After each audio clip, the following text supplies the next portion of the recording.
हम भगवान के हाथों के बनाए हुए खिलौने हैं। भगवान जब चाहेगा तब इस खिलौनों को फोड़ देगा और भगवान जब चाहेगा तो नया खिलौना बना देगा। हमारा जीवन बड़ा संघर्षमयी है। माँ के गर्भ से जन्म हुआ, संघर्षों को झेलना शुरू कर दिया। प्यारे भक्तों, एक बात का ध्यान रखना कि संसार में आने के बाद में सब कुछ करना, लेकिन एक भाई के साथ में कभी दगाबाजी मत करना। कहा जाता है कि दुनिया के साथ तुम्हारा छोड़ देंगे, दुनिया के लोग तुम्हारा साथ छोड़ देंगे, लेकिन अगर भैया की बाह को पकड़े रहे तो भैया की वो भुजा तुम्हारे तलवार के समान होती है। यही प्रश्न जब भगवान श्री राम ने रावण के भुजाओं को काट दिया, शीशों को काट दिया, अधीर होकर के रावण पड़ा हुआ है पृथ्वी पर, तो भगवान श्री राम ने कहा है लक्ष्मण से, भैया लक्ष्मण, ये रावण प्रकांड विद्वान है, इससे कुछ सीख करके आओ।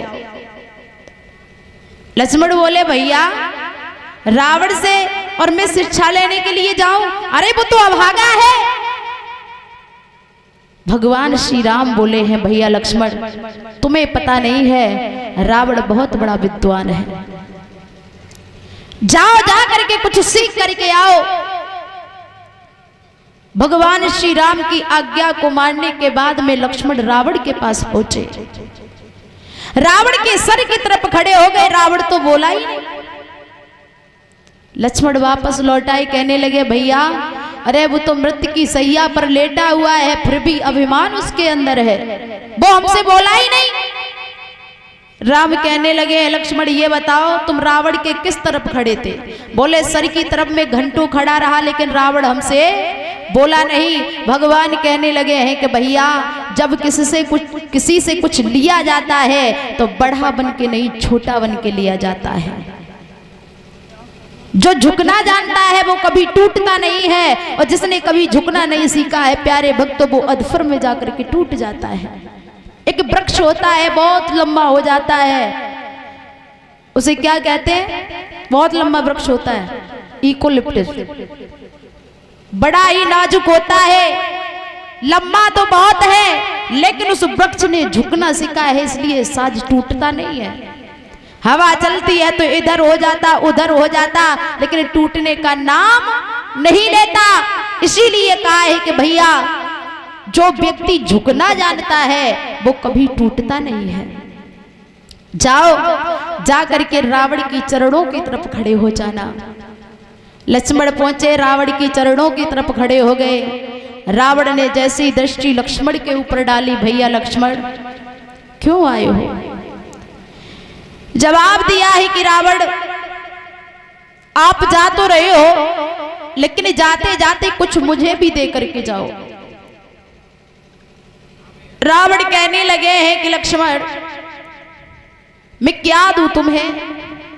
मैं तो अधीर होकर के पृथ्वी पर पड़ा हूं।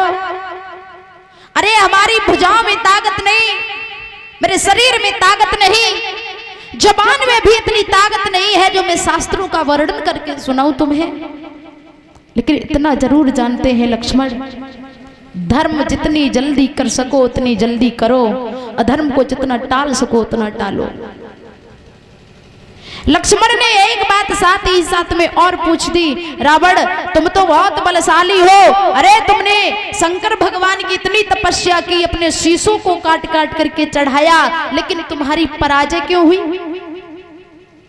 रावण के आंखों में आंसू आ गए। लक्ष्मण ये कैसा तूने हमसे प्रश्न किया?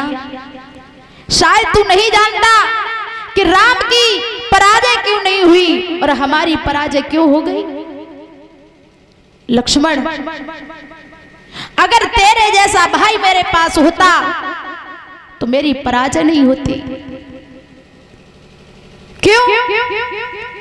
कहा जाता है प्यारे भक्तों, रावण ने एक बात कही है कि जिसका भाई भाई से बिछुड़ जाए उसकी पराजय होने में देर नहीं लगती है। घर का भेदी लंका डाए, अगर घर का भेदी भेद नहीं देगा तो किसी के माई के लाल की ये ताकत नहीं है जो हमारे घर को बिगाड़ सके। जवाब दिया है कि भैया, अरे हमारा भैया हमसे बिछुड़ गया, हमारा भैया हमसे बिछुड़ करके तुम्हारी सभा में पहुंच गया, अगर तुम भी अपने भैया से बिछुड़ करके हमारे पास आ जाते तो आज राम भी पराजित होकर के चला जाता। प्यारे भक्तों, लक्ष्मण ने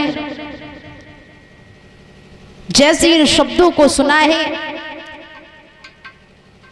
रावण के आंखों में वो आंसू थे, वो करुणा थी, अपने कर्तव्यों पर पछता रहा था कि मैंने ये क्या किया जो एक राम जैसे व्यक्ति का मैंने इतना बड़ा अपमान किया।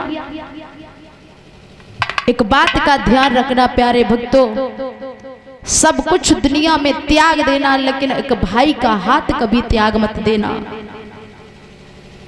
क्योंकि संसार में हर रिश्ते मिल जाएंगे लेकिन एक माँ का जाया हुआ भैया नहीं मिलेगा। संसार में सब रिश्ते झूठ होते हैं लेकिन एक भैया का रिश्ता इतना पवित्र होता है कि अगर तुम जंग में लड़ने के लिए जाओगे तो भैया तुम्हारे साथ जाएगा।